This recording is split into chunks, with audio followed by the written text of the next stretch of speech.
cari sumber dari Mormon.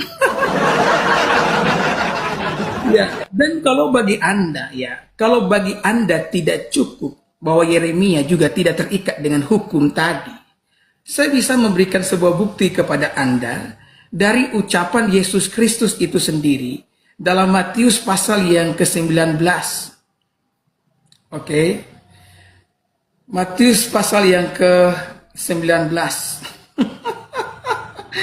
Aduh, Nandar. Tapi paling tidak Nandar sudah ngaku ya. Yang 521 tadi itu bukan kehidupan Yesus ya. Matius pasal 19. Ya. Oh, Nandar. Kamu sudah... Ini kenapa ini? Oke, bentar ya. Ada... Oke. Ya. Nandar. Sekarang saya bacakan buat kamu Matius pasal 19 ayat 11-12. Ini ucapan Yesus. 12. Ada orang yang tidak dapat kawin karena ia memang lahir demikian dari rahim ibunya. Dan ada orang yang dijadikan demikian oleh orang lain. Dan ada orang yang membuat dirinya demikian karena kemauannya sendiri oleh karena kerajaan sorga. Siapa yang dapat mengerti, hendaklah ia mengerti. Jadi tidak semua orang itu, Nandar, itu kawin dan mengikuti aturan itu. Masalah Maria nanti saya akan bahas berikutnya ya, karena waktu saya tidak cukup. Nanti saya akan tampar kamu dengan ayat. Silakan Nandar, silakan. Yang dibahas apa, yang ditanya apa. Kenapa sih Pak Pendeta ini gak cocok jadi pendeta ini? Lain ditanya, lain dibahas. Mulut. Aduh, gimana nih? Ya, kita debat sampai setengah 6 aja ya. Percuma, Bapak ini lain ditanya, lain jawab. Saya nggak nanya itu loh. Terima. Jangan ketawa Pak, jangan ketawa ya Pak ya.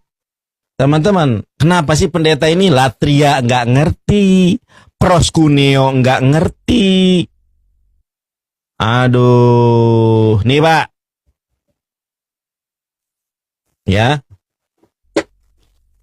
Anda menampilkan Yeremia, ini hukuman Allah atas bangsa itu, atas dosa-dosa mereka. Jangan mengambil istri dan janganlah mempunyai anak-anak lelaki dan anak-anak perempuan di tempat itu, di tempat ini. Bukan larangan menikah. Masa begini aja nggak paham? Hah? Nah, di sini disebutkan apa? Lo tikah leha isawelo leha badim yubanot bamakom haje. Nggak ada korelasinya, saya nggak nanya ini. Ditanya Yesus, larinya ke Yeremia. Padahal itu hukuman atas dosa-dosa mereka. Jeder kon. Yang saya tanya adalah, kalau bukan menikah, yang disampaikan oleh Rita Wahyu ini bukan tentang si Paulus, ini tentang Yesus, Pak. Saya bukakan lagi datanya. Dia, aduh, Bapak Pendeta ini luar biasa ya. Lebih botol dari si Oki. Nih, Pak Pendeta, ini berbicara tentang siapa? Saya tanya. Ini berbicara tentang siapa ini, Pak? Nah, di manakah Yesus ketika berusia 12 sampai 30 tahun? Yang dibahas di sini adalah Yesus. Jangan nangis dulu, Pak. Yang di sini dibahas bukan si Paulus, Yesus. Makanya Ibu Rita Wahyu mendeskripsikan tahapan-tahapan Yesus sebagai orang Yahudi. Tahapan salah satunya di usia 18 tahun harus kawin.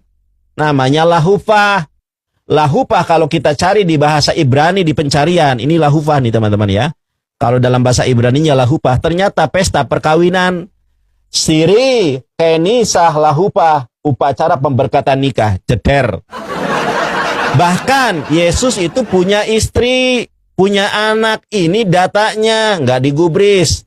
Yesus menikah dengan Maria Magdalena, punya anak pertama namanya Joseph. punya anak kedua namanya Yustus, Kolose 4:11. Anak ketiga Tamar. Ini dasarnya bukan dari Islam, ini source-nya. Ngerti source apa enggak? Referensinya Gardner Lauren, Bloodline of the Holy Grail, BibleGenealogy.com. Oke, saya ulangi pertanyaan saya. Jangan nangis, aduh sampai ucek-ucek air mata. Nih, saya ulangi pertanyaan saya. Jangan lari dari pertanyaan saya. Kalau tidak sanggup, katakan tidak sanggup. Pertanyaan saya, kenapa Bible menutupi kisah Yesus dari usia 12 sampai 30 tahun? Kalau dia tidak kawin, kalau dia tidak mengikuti ajaran Yahudi, ajaran apa yang dia ikuti? Itu pertanyaan saya. Sekali lagi saya ulangi.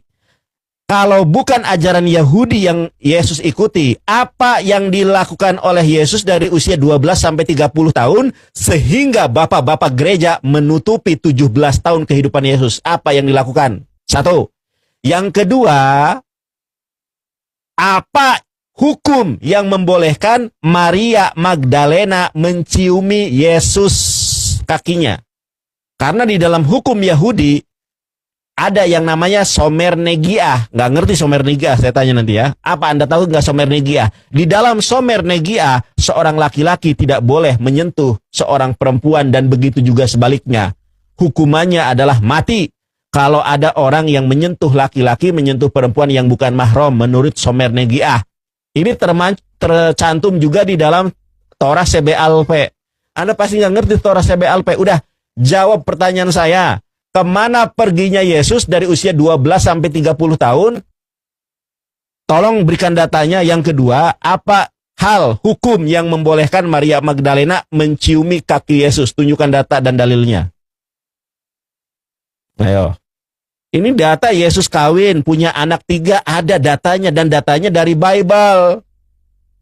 Dari Kristen, bukan dari Islam. Nangis, bobok. Tuh, lihat, gak ada yang mendukung Anda. Karena Anda ini ditanya apa, jawabannya apa. Bobok, mewek. Ya saya. Ya, silakan. Kasih. Pasti. Lain ditanya, lain dijawab. Lihat ya, teman-teman ya. Lain ditanya, lain dijawab. Coba lihat ya. Silakan. Terima. Coba Anda jawab. Pasti menyimpang. Yang pertama, sabar dulu saya ngomong. Ya, jadi yang pertama, Nandar itu sekali lagi suka sekali berbohong. Ya. Tidak ada data dalam Alkitab Yesus dikatakan kawin dan punya anak. Kalau murid-muridnya saja namanya dicatat, nama ibunya dicatat, lalu kenapa nama istrinya tidak dicatat? Itu adalah sebuah prasangka yang terlalu dipaksakan, Nandar. Dan waktu Anda menyinggung soal Yeremia tadi, ya, Yeremia, Alkitab mengatakan Yeremia tidak menikah di tempat itu kan. Tetapi Yeremia memang nabi yang tidak menikah. Kecuali kalau kamu dapat memberikan bukti bahwa Yeremia itu menikah. Tapi kamu tidak mampu memberikannya kan. Kenapa? Karena dasar yang kamu ambil adalah dasar yang tidak kokoh. Dan biasanya kalau sebuah kebohongan itu disampaikan, maka sulit untuk membuktikan bahwa kebohongan itu adalah sebuah kebenaran.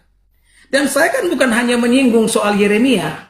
Saya, Nandar, singgung juga Matius pasal 19. Ini ucapan Yesus. Ada orang yang tidak dapat kawin karena ia memang lahir demikian dari rahim ibunya. Dan ada orang yang dijadikan demikian oleh orang lain. Jadi kalau hukum 5:21 tadi mengikat, lalu kenapa Yesus sendiri mengatakan ada orang yang tidak dapat kawin? Kenapa kamu hanya menyinggung Yeremia dan kamu tidak singgung ucapan daripada Yesus? Kamu takut kena batunya kan? Dan ada orang yang membuat dirinya demikian karena kemauannya sendiri oleh karena kerajaan sorga. Jadi Nandar, makanya jangan pikir kawin melulu, Nandar. Pikiran itu harus bersih. Jauhkanlah dari pikiran kawin melulu. Nandar, manusia itu lahir bukan cuma untuk kawin. Cukuplah Nandar, ya janganlah pikiran kawin aja pikiran kamu. Bahkan Maria pun yang memberikan penyembahan kepada Allah kamu pelintir. Kamu pikir, pikiran kamu terlalu jorok. Jangan hanya pikiran kawin. Oke, yang kedua, saya bisa memberitahu kepada Anda bahwa tindakan Maria ya mencium kaki Yesus itu merupakan tindakan penyembahan. Ya, pasti Anda bilang, pendeta, di mana ayatnya? Ya, kamu pegangan yang kuat di situ, Nandar. Pegangan yang kuat ya. Makanya pikiran itu jangan kawin melulu. Yang di dalam otak itu cuman selangkangan melulu. Kalau pikiran selangkangan melulu ya jadi beginilah. Yang benar karena pikiran udah kotor. Iya kan? Pikiran udah kotor. Maka hal yang baik jadi buruk.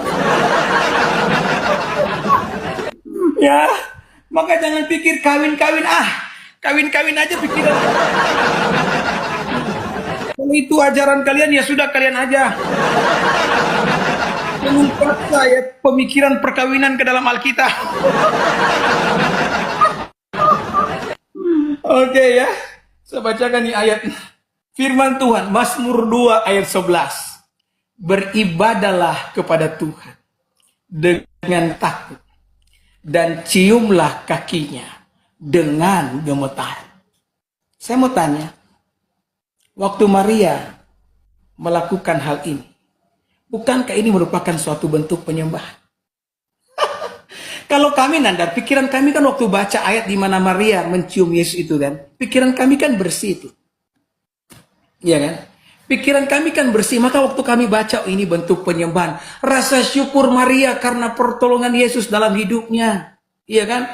Bukan malah kamu pikir kawin. Kawin melulu, Nanda. Dan masalah di mana kemana Yesus ya? Saya yakin Yesus memang ada di Israel kok. Walaupun mungkin kehidupannya tidak ditulis dari usia 12 tahun itu sampai usia 30 tahun tidak ditulis, tidak masalah kok. Karena usia itu, usia antara 12 sampai 30 tahun yang tidak ditulis itu tidak pernah membatalkan ketuhanannya kok. Jadi Nandar, kalau baca Alkitab itu tolong set pikiran kamu bersih supaya jangan pikiran kawin. Kawin melulu. Mendownload satu aplikasi dulu Nandar ya supaya saya kok download aplikasi? Iya. Di mana ada kata mencium di ayat 12, Pak? Nih saya tunjukkan. Apa? Okay. Di ayat ke-12 nggak ada justru supaya ia jangan murka dan kamu binasa, supaya mudah sekali murkanya menyala. Nggak ada mencium di ayat 12. Ayo Kon, jangan kemana-mana Kon. Iya, maksudnya dalam bahasa Ibrani-nya. Oke, saya apa tuh Nandar? Saya tanya kamu pakai aplikasi apa? Oke, ini aplikasinya nih. Kamu pakai? Ini sabar ya. Mana?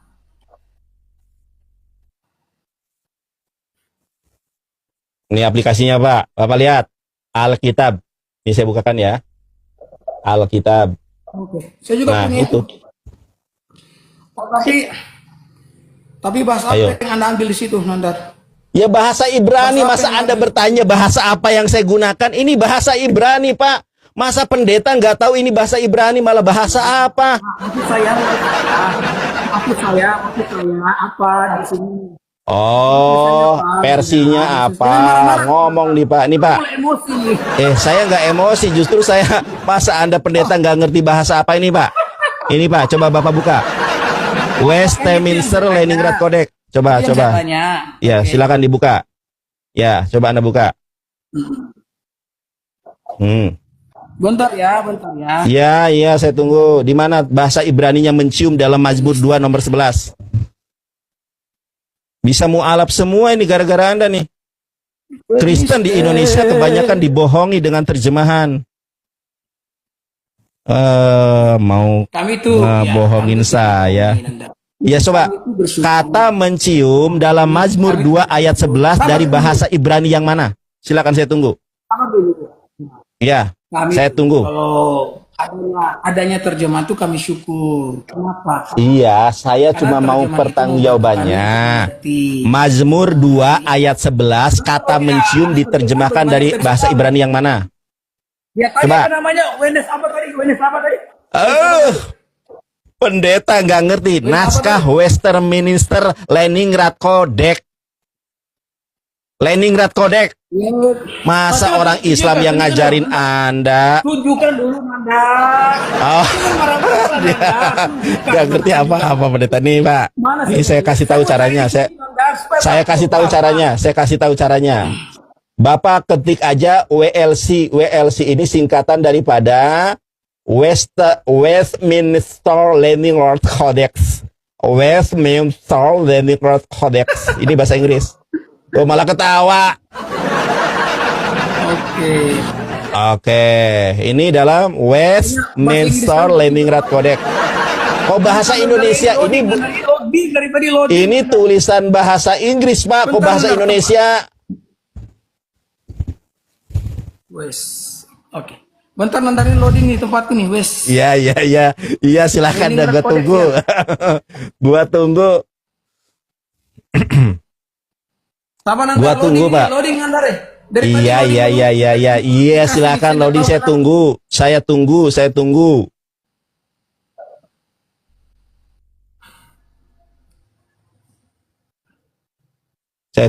tunggu. Bentar nandar ya. Iya, aduh bentar-bentar aja di tadi. Saya bilang kan saya tunggu. Dari tadi saya bilang saya tunggu. Oke. Nandar, saya sudah download di sini dan saya coba buka. Ini kata nasku di sini, Nandar. Nasku itu di mana kata dasu? Di mana kata dasu di sana? Tunjukkan bahasa Ibrani-nya yang mana itu? Ayatnya mana? Ayatnya mana? Tunjukkan. Di mana kata nasu di situ? Tunjukkan. Okay. Tunjukkan Pak Pendeta. Di mana kata nasu di mana? Bentar. Iya, tunjukkan. Ya. Saya gunakan apa di sini? Ya. Tunjukkan di mana kata nasu? Nggak ada kata nasu, Pak. Ibedu et Yahweh beyira vegilo pegilu biradah adanya. Nggak ada kata nasu di situ. Nih teman-teman, kita buka sekarang website resmi orang Yahudi. Kita buka ya. Ini website resmi orang Yahudi. Namanya Sefaria. Saya baca di dalam Sefaria. Ibedu et Yahweh ya beyira vegilo biradah. Nggak ada tuh. Kalau dalam bahasa Inggrisnya. Coba kamu tengok nih. Apa itu? Ini. Mana? Yang Bapak baca ayat berapa itu? Mana nasu? Ini Mazmur 12, Mazmur 12 ini. Mana? Dari kata itu. Ini Nandar. Apa itu? Ini nasku ini. Nasku itu apa, Pak? Teks Ibrani asli Mazmur 2. Oke, saya bacakan di sini. Ini saya tunjukkan ya. Ya, ini ya. Baik. Masa ini. Teks Ibrani asli Mazmur 2:12. Ini kan? Mana? Terjemahan harafiah, ciumlah anak supaya ia jangan murka dan kamu binasa di jalan. Anda sudah berbohong lagi. Memang ada. Dan Anda sudah berbohong lagi. Anda sudah berbohong lagi nih. Ini data loh. Ini data loh, Nandar. Nandar, ini data loh. Ya, kita lihat nih ya, teman-teman ya. Ini data loh. Ini lihat, kita lihat nih. Kita lihat nih. Kita lihat nih. Sudah berbohong ini. Ini data loh, Nandar. Ini juga sama data, Pak. Di mana itu? 12-nya. Coba Bapak buka. Ini bukan data, ini data juga. Iya, ayat 12-nya Bapak baca. Ayat 12-nya apa artinya? Coba Bapak buka. Iya, ayat 12 bacanya apa? Mana ada jumlah anak? Di sini apa? Loh, ini salah apa benar ini? Iya, itu kan, ya. Loh. Iya. Iya, jeder kan. Coba mana ini? Ayat 12, supaya ia jangan murka dan kamu binasa di jalan supaya mudah sekali mukanya menyala. Jeder kon. Di mana? Ayo, jangan kabur. Mana ayat 12? Nandar ya, sabar dulu Nandar. Saya ngomong dulu. Gak ada kata mencium. Teks Ibrani asli. Mazmur 12. Jadi kalau kamu buka di Ibrani. Mazmur 12? Buka di situ. Di sini Mazmur berapa di sini? Mazmur 11 bunyinya bukan begini, Pak. Mazmur 12 Bukan, ibedu yang et 12, Yahweh yang 12, beir yang 12, avegilu yang buka. birada. Ibran, Ayat 12 enggak? Yang 12. Ayat 12 itu terjemahannya bukan seperti itu, supaya ia jangan murka, kamu binasa di jalan. Ayo kon, di mana itu? Ya ini terjemahannya 12 supaya ia jangan murka dan kamu binasa di jalan. Lah iya. Astagfirullahaladzim. Iya, terjemahannya bukan begitu. Ayat 12 terjemahannya bukan begitu. Astagfirullahaladzim. Ayat 12 terjemahannya bukan seperti itu, Pak. Kok jadi ayat 12? Jangan nangis. Pendeta, jangan nangis. Ayat ke-12 artinya bukan begitu, Pak. Astagfirullah. Kita lihat ya. Aduh. Ini artinya apa, Nanda? Aduh. Di sini loh. Ayat 12 bukan begitu artinya, Pak. Ayat 12 Ya, itu. saya sudah membuka ya. Aduh, jangan kabur, nangis. Sampai merah mukanya. Ayo, panas. Bilang aja sampai keringetan. Aduh. Ya sudah, gini aja, Pak. Datanya jelas loh. Iya, datanya artinya bukan seperti itu, Pak. Artinya bukan seperti itu. Artinya nggak ada mencium kaki Tuhan itu, Pak. Sudah saya jelaskan berulang kali. Astagfirullahaladzim. Saya tunjukkan datanya. Saya sudah menunjukkan. Ya, Bapak lihat nih. Bapak lihat. Kabur, jangan kabur. Jangan kabur. Lihat ini, Pak. Bapak lihat ini. Ini Bapak lihat. Ngeyel memang pendeta ini. Nanda, saya sudah tunjukkan tadi datanya kok, dan datanya jelas. Jadi cium ayat 11 bunyinya bukan begitu, Pak. Nanti lah. Saya akan memberi. Nanti ya udah. Ayo kan. Dibohongi terjemahan mau aja. Dikasih tahu kok. Udah Pak ya. Saya baik gini. Saya hanya menyampaikan. Oke, sudah Pak. Aduh. Sudah Pak. Nggak ada, Pak. Udah jangan bikin malu. Jangan bikin malu Kristen. Nggak ada datanya. Yang malu itu ya Anda, Pak. Sudah saya kasih tahu nggak ada. Dalam ayat ke-11 itu. Loh. Kalau Anda nggak bisa dan sanggup menjawab pertanyaan saya, jangan lari kemana-mana. Malah lari kemana-mana. Yang pikiran kawin itu kan Yesus. Kok saya? Oh enggak. Sampai keringetan. Udah, Pak. Bapak, baik. Saya nggak mau di dalam Islam itu tidak boleh. Sabar dulu, Pak. Di dalam Islam itu, sabar dulu Pak. Di dalam Islam itu tidak boleh kalau orang sudah tidak tidak berdaya kita hantam-hantam terus. Saya nggak mau. Biar pendeta sampai sampai keringetan, sampai ya ampun, gak tega saya. Udah. Sampai itu bajunya ya Allah keringet dingin menghadapi saya, Pak. Gak tega. Lain kali belajar lagi, Pak ya. Belajar lagi ya, Pak ya. Baik, siap. Udah. Katanya Anda mau khotbah. Gini. Udah. Kalau masih penasaran, gini. Kalau masih penasaran, masih ada waktu untuk berdebat dengan saya. Silahkan Anda pelajari dulu. Kalau sebelum berbicara belajar dulu ya. Jangan bikin malu seperti ini. Iya, baik. Udah, katanya mau khotbah. Jangan sampai ketika khotbah pikiran kalah debat. Aduh, pikiran kalah debat nanti. Udah Pak. Udah, nanti lagi nggak apa-apa. Kok takut? Katanya Anda sudah tadi mau khotbah. Sekarang saya nggak mau. Udah gini aja, oke. Gini aja. Oh, Anda mau lanjut? Loh, kok ngomong dulu? Anda mau lanjut? Kalau mau lanjut, ini kan yang belum Anda jawab tuh. Kita sudah melebar sebetulnya. Loh, sudah melebar, Pak. Sampai keringet basah begitu. Anda sampai keringet basah nggak malu? Sampai gelegepan begitu. Udah Pak, udah. Saya nggak mau membuat Anda, saya nggak mau membuat Anda kepikiran. Sabar dulu. Saya tidak mau membuat Bapak kepikiran. Sabar. Saya tidak mau membuat Bapak kepikiran ketika Bapak berkhotbah. Udah, nanti malam bisa live lagi berdebat dengan saya kalau masih kurang. Loh, nggak ada. Udah dikasih tahu malah menghina.